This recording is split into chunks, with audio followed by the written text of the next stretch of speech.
Now coming to another important problem, tracheostomy. Whenever you have a tracheostomy, how you are going to isolate the lung? You need special airway management here.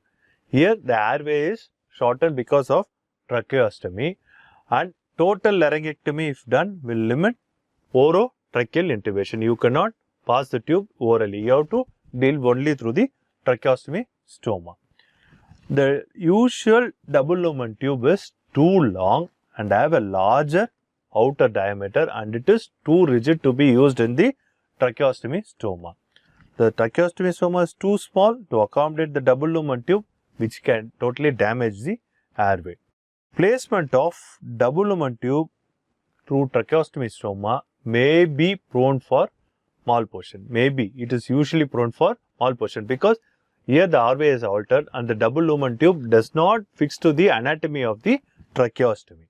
Another important thing is you have to know whether the tracheostomy is chronic or acute. In case it is a fresh stroma which is only few days old, the airway can be lost immediately on the decannulation. The airway may not be formed, so when you remove it, you might lose the airway and may not be able to cannulate with the double lumen tube.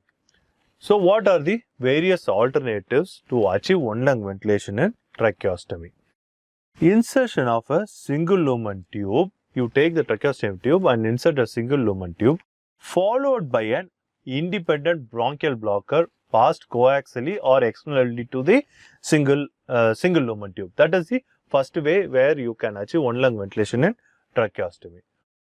Or use a disposable cuffed tracheostomy cannula with an independent blocker. Instead of changing into single lumen tube, you keep the tracheostomy tube and pass an independent bronchial blocker to achieve lung isolation. The third one is you can form a specially designed short double lumen tube which is made specifically for tracheostomy patient. Or placement of a small double lumen tube through the tracheostomy stoma. Most of the time it might be difficult, but sometimes you might be able to achieve the one lung ventilation.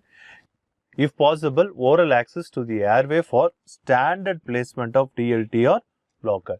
This is occasionally an option in patients who are on prolonged ventilation for respiratory failure or postoperative complication. Bronchial blockers are the optimal method for most patients with tracheostomy. That is, you have to understand that.